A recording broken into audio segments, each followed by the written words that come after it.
आसमान ने खोली खिड़की हुआ सवेरा सूरज आया। आसमान ने खोली खिड़की हुआ सवेरा सूरज आया। चींची चींची बोली चिड़िया, कोयल ने भी गीत सुनाया।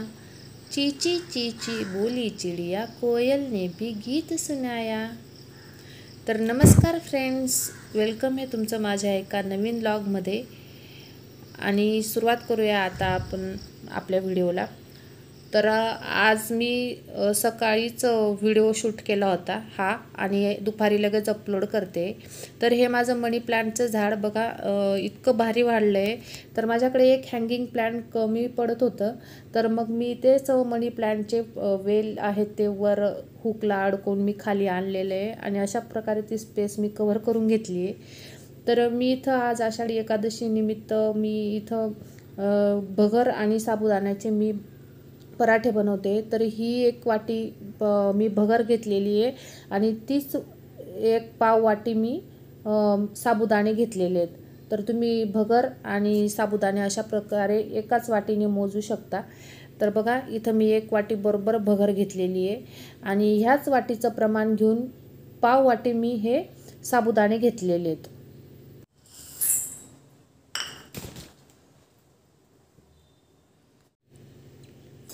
आणि त्यानंतर हे साबुदाणे आणि भगर मिक्सरमधून चांगलं एकदम बारीक करून घ्या, अगदी पिठासारखं जितकं शक्य होईल तितकं बारीक करून घ्या चांगलं।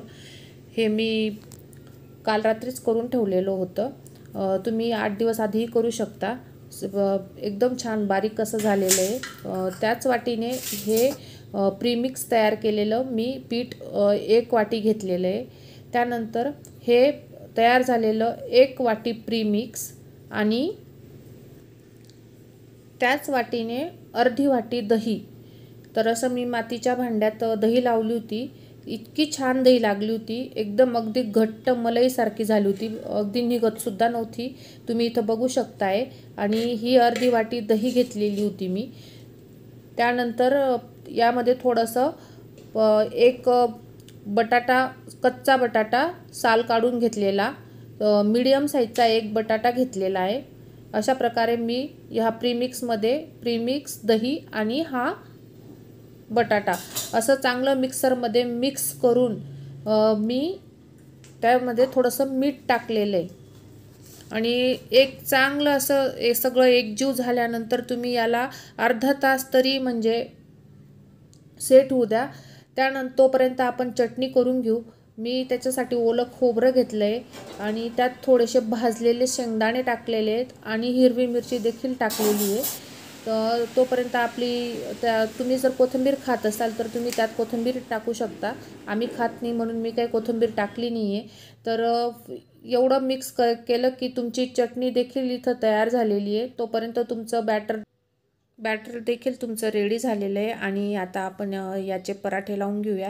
तर बघा, तुम्ही अगदी पातळ असं थोडंसं सैलसर असं बॅटर केलेलं आहे, जास्त पातळही करू नका, अगदी म्हणजे तुमच्या पळीतून खाली पडलं की म्हणजे अशी पराठा लगेच सेट झाला पाहिजे, छान अशी जाळी पडली पाहिजे। तुम्ही व्हिडिओमध्ये बघू शकताय कशा पद्धतीचं आहे ते।